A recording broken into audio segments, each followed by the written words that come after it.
Hello and welcome to the Dokapon Library, your one-stop shop for becoming multilingual because dang it, we're talking about translations again. On November 20th, the Steam version of Dokapon Sword of Fury was updated from version 1.1.3 to 1.1.4. And a hotfix update was also made a week later on November 27th, updating the game from version 1.1.4 to 1.1.5. Both of these updates have their own set of patch notes, but most of the new additions are from the 1.1.4 version, so we'll be focusing mostly on these patch notes. Starting things off, there is now an option to adjust the AI level for computer players. This is a separate customization option for computer players than the CPU types added in a previous update. AI level can be set on a scale of 1 to 3 skulls. The higher the level, the more likely it is that the computer will receive favorable roulette results. In simple terms, it determines how much the computer player will cheat. You can also select original for the AI level if you want the computer to roll like they did in the previous versions. Next, new options have been added to the secret ingredients to toggle each of the endgame bonus awards. When a game of Sword of Fury reaches its end, bonus money is awarded to the players based on most villages liberated, most walls defeated, and most deaths acquired. And now in the 1.1.4 update, you can toggle each of these awards individually to be either on or off.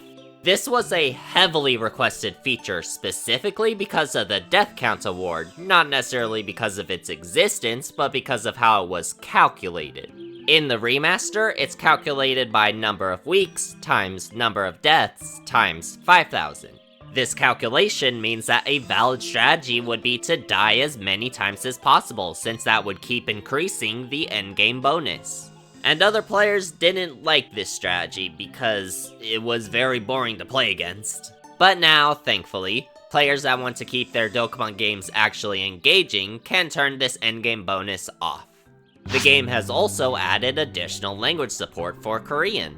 And in terms of translation quality, it manages to quite faithfully translate many areas of the original Japanese version. It even successfully translates some of the more complicated Japanese names. And then they call this a sugar candy tree. Yeah, the Korean text suffers from many mistranslations, kinda par for the course at this point. So instead of trying to determine whether the translation is good or bad, I'm just gonna show a bunch of the highlights from my research. Starting with Forgetting the Foreign Dokapon Land 4. Magma DX follow the original Japanese translations, but Magma Plus goes the English route of not doing that. The fake Dokapon treasures have the exact same names as the real Dokapon treasures. This one just translates as raincoat, it doesn't mention Kappa at all. Digital stay. Not stay as in short for station, but stay as in staying at a location. This one should be snow removal gloves, but it's just written wrong. This is the wrong character to use for gloves. It should instead read as this. Notice the 2 additional lines. As it is, it straight up doesn't translate to anything. And the list goes on. But translation quality isn't actually the biggest issue with the Korean version. That would be the Korean exclusive softlock. In the 1.1.4 version, if the language was set to Korean and a computer player tried to use field magic, there was a chance that they would be unable to progress past that menu, softlocking the game. It didn't happen every single time, but it was frequent enough to be listed by Steam as a confirmed problem. Thankfully, this was quickly fixed in the subsequent 1.1.5 update, along with a couple of other small fixes.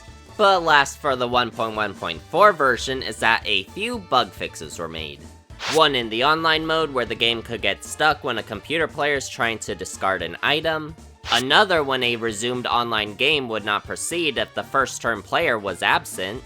And fixes for fonts that were not displaying correctly and for various minor issues. And that's it for the patch notes. The game also recently received a demo on Steam for anyone that wants to try the game before buying it. This demo only gives you access to 4 of the playable characters and lets you play for 2 in-game weeks. In terms of version content, it has its own version of 1.0.0.d, but we know that it's based on the 1.1.3 version of the game since the alternative character colors display correctly and content added in the 1.1.4 version is not present. And that should be everything.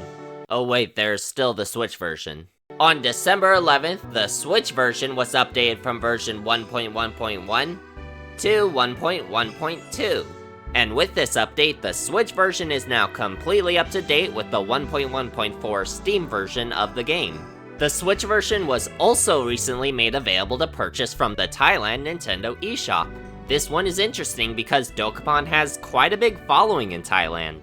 And I can corroborate this information with this channel's own analytics. Despite this being an English channel, Thailand is actually the second largest geographic of viewers. So it makes sense why the official Dokapon account decided to highlight the game being made available in this region specifically.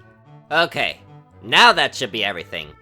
Well, besides the thank you for joining me on this Dokapon news update, and I'll see you later for some more Dokapon content.